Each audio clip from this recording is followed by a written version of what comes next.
Hello everyone, you're welcome to solve this nice math problem, which is k to the power of 6 plus 64. This is equal to 0.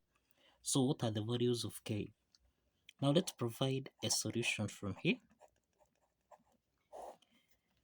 So we have k to the power of 6 plus 64. This is equal to 0. We can express k to the power of 6 as k to the power of 2, then raised to the power of 3, then plus 64. We can express 64 as 4 to the power of 3. This is equal to 0. Now k to the power of 2 to the power of 3 plus 4 to the power of 3. This is actually in the form of a to the power of 3 plus b to the power of 3. This is the sum of two cubes that we can express as a plus b. Into the parentheses, here we have a to the power of 2, subtract a, b, then plus b to the power of 2.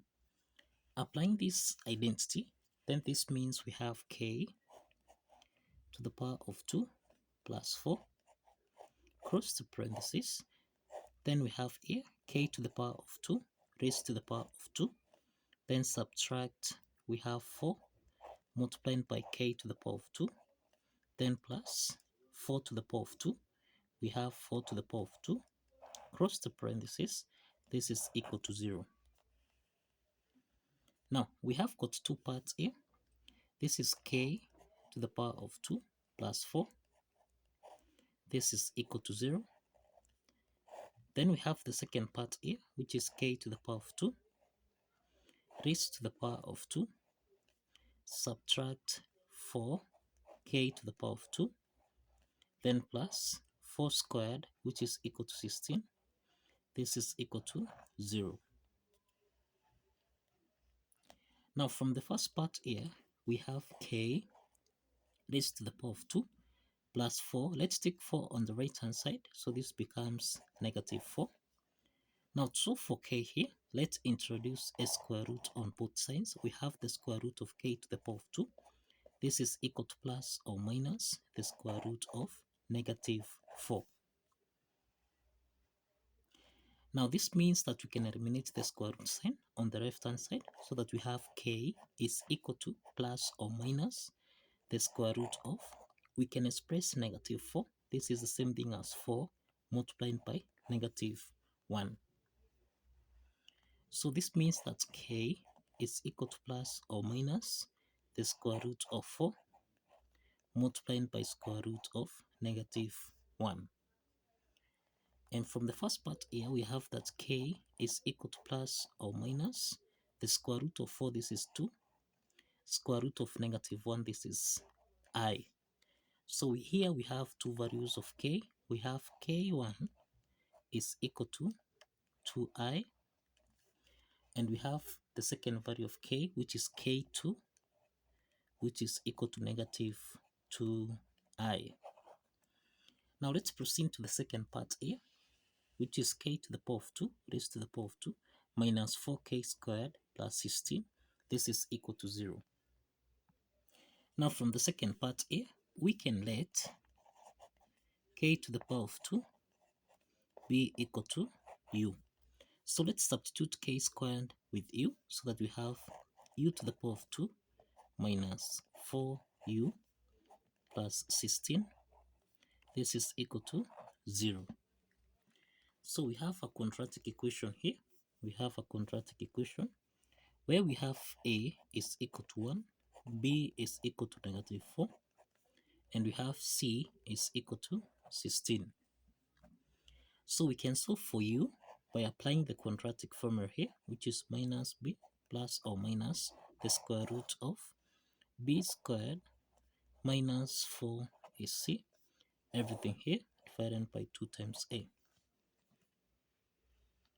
Now let's substitute the values of a, b, and c into this formula here, so that we have negative times negative 4 plus or minus the square root of negative 4 raised to the power of 2, subtract 4 times a, which is 1, then times c, which is 16, everything here divided by 2 multiplied by 1.